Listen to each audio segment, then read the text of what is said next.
सावित्री ज्योतिबा फुले, सातारा जिल्ह्यातील खंडाळा तालुक्यातील नायगावच्या पाटलांची मी कन्या। अवघ्या 9व्या वर्षी माझं लग्न ज्योतिबा फुले नावाच्या माणसाशी झालं। मला हळूहळू कळायला लागलं की ज्या माणसाशी माझं लग्न झालंय तो काही साधा सुद्धा माणूस नाही, तर या जगाला ऊर्जा देणारी क्रांती सूर्य आहे। त्या काळी बायांनी उंबरा ओलांडण्याची पद्धत नव्हती। बाई जातीचं कसं, आपण बरं, आपलं घर बरं आणि घरातलं माणसं, स्त्री पुरुष असं उच्च नीच नाही भेदभाव होता। पण या सर्वांवर एकच उपाय, ते म्हणजे शिक्षण। शिक्षणाचा ध्यास हा एकच विचार ज्योती नावाचा मनात चालला होता।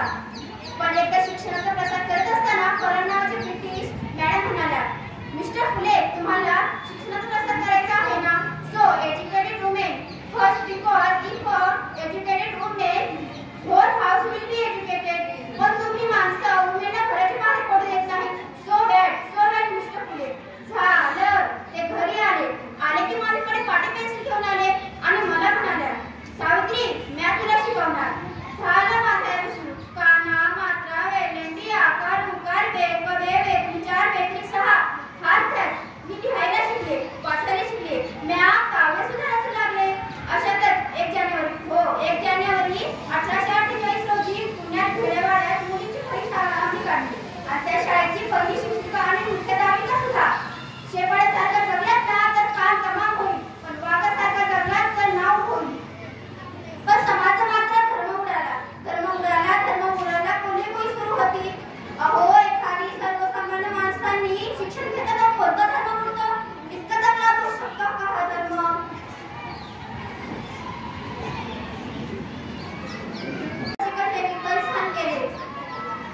शेत फेकलं तरी मी छान केले, पण आता माझ्या छान शिकण्याचा अंदाज झाला।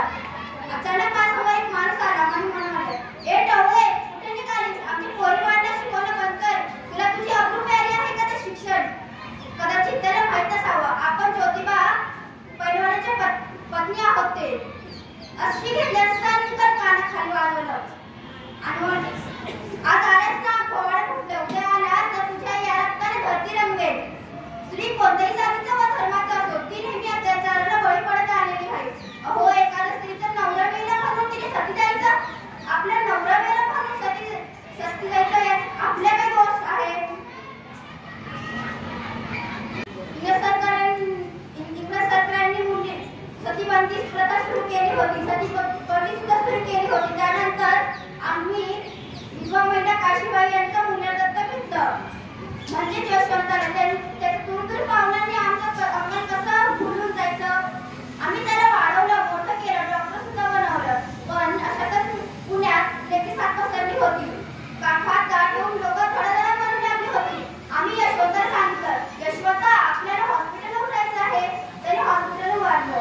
आम्ही रुग्णांची उपचार करत होतो, पण ते रोग संसर्गजन्य रोग होता, कधी ना कधी मलाही होणार होता। पण आम्ही मूळ जगलो ते समाजासाठीच ना, मग यासाठी मरण पत्करलं तरी मरणे तुझे स्वागत आहे।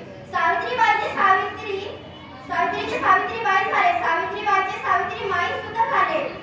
बघता बघता आमच्या 8 शाळा झाल्या। सती प्रथा, केशवपण या सर्वांना मात केली। आता फक्त आनंद होता ते आया काळाने शिकण्याचा। म्हणून म्हणे, विद्याविना मती गेली, मतीविना नीती गेली, नीतीविना गती गेली, गतीविना वित्त गेले, वित्तविना शूद्र खचले, इतके अनर्थ एका व्यक्तीने केले। म्हणून मुलींना वाचवा, मुलींना शिकवा,